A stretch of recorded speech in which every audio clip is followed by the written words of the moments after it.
আসসালামু আলাইকুম। আমার চ্যানেলে সকলকে স্বাগতম।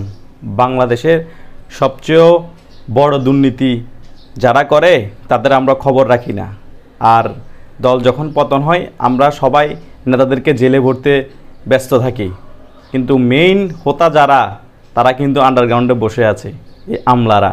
কারণ আমলারা সবথেকে বেশি দুর্নীতি করে, কিন্তু তাদেরকে আমরা ভালোভাবে আইডেন্টিফাই করতে পারি না, আর আইডেন্টিফাই করলেও তাদেরকে আমরা সাজার আওতায় আনি না।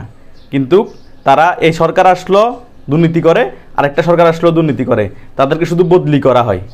কেন? নেতারা যদি সাজা ভোগ করতে পারে দুর্নীতির কারণে, আমলারা পারবে না?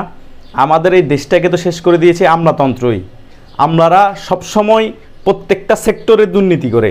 তাদের বাসায় গিয়ে খোঁজ নিয়ে দেখেন বস্তা বস্তা টাকা পড়ে আছে, তারা ব্যাংকের মধ্যে টাকা রাখে না, কারণ হিসাব দিতে হবে যে ধরা খেয়ে যাবে। সেই কারণে আমরা এই জায়গা থেকে এই জায়গায় বদলে হবে, ওই জায়গা থেকে ওই জায়গায় বদলে হবে, এরকম যারা লোক আছে তাদের প্রত্যেকের থেকে টাকা নেই। কিছুদিন আগে একজন জেলা প্রশাসক নিয়োগের ক্ষেত্রে একজন যুগ্ম সচিব 3 কোটি টাকা নিয়েছে। এই এক সপ্তাহ আগের ঘটনা আপনারা তো দেখেছেন। এভাবে যে কত হাজার হাজার বদলির কারণে এই আমলারা যারা আছে, সচিবরা কত কোটি কোটি টাকা হাতিয়ে নিচ্ছে। তারা আরামসে এখনও তাদের জায়গায় রয়ে গিয়েছে, তাদের কোনো সাজা হচ্ছে না, তাদের বিষয়ে কোনো তদন্ত হচ্ছে না। শুধু নেতাদেরকে আমরা সাজা দিচ্ছি। নেতারা তো দোষী, ঠিক আছে, সাদা ওদেরও হবে, কিন্তু আমলারা যে সিস্টেমেটিকভাবে শুয়ের মতো রক্তভাবে চুষে নিয়ে ফেলতেছে, তাদের কি সাজা হওয়া দরকার নয়? বাংলাদেশের মাটিতে তাদের এসব অবৈধ টাকার কোথা থেকে এসে এগুলো কি জানা দরকার নাই বাংলাদেশের মানুষের? আমরা আন্ডারগ্রাউন্ডে বসে থাকে, এর একান্ত সচিব, এইখানে যুগ্ম সচিব, এরা আরামসে টাকা কামায়। সরকার পতন হয়ে গেলেও এদের উপর কোনো চাপ আসে না। এরা মানে খুব টেকনিক্যালিভাবে আবার আগের জায়গায় থেকে যায় বা কিছু জায়গায় বদলি হয়ে যায়, কিন্তু তাদের উপর ওইরকম প্রেশারটা আসে না। আর তাদেরকে নিয়ে কেউ কথাও বলে না, কারণ তারা ওই ফ্লাশমেন্টে থাকে না, সেই কারণে। কিন্তু তারা নেতাদের থেকে অতিরিক্ত হারে দুর্নীতি বেশি করে। দুর্নীতি বেশি করার পরে তাদের সাজা হয় না। আর এই আমলারা আমাদের বাংলাদেশের যেসব কাঠামো আছে সবগুলোকে ওরাই ধ্বংস করেছে।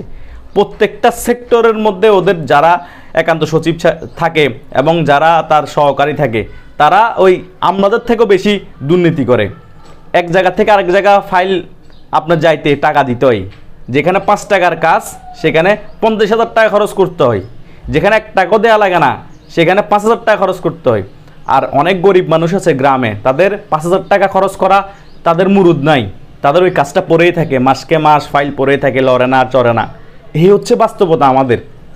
আমলাতন্ত্রের ত্রুটির কারণে আমরা বাংলাদেশে আমাদের রাজনীতিটাও সমস্যা, বাংলাদেশের মানুষও অনেক প্রবলেমের ফেস করতে হয়। কিন্তু আমরা সবসময় নেতাদেরকে দোষ দিতে থাকি। এই দল আসলে নেতাদেরকে দোষ, ওই দল আসলে নেতাদেরকে দোষ, কিন্তু আমলাতন্ত্রের কাঠামোটা যে আমরা ঠিক করতে হবে সেটার উপর কখনো কথা বলি না, কেউ কথা বলতেও চায় না। কেন? আমরা বাটার, তারপর আঙ্গুর, ঘি সব আরামসে খাবে, শুধু নেতারাই কি শাস্তি ভোগ করবে? হবে না বাংলাদেশের মাটিতে। আমাদেরকেও আইনের আওতায় আনতে হবে। আমাদের অবৈধ যত সম্পদ আছে, সাংবাদিকদের তাদের খোঁজে নামেন।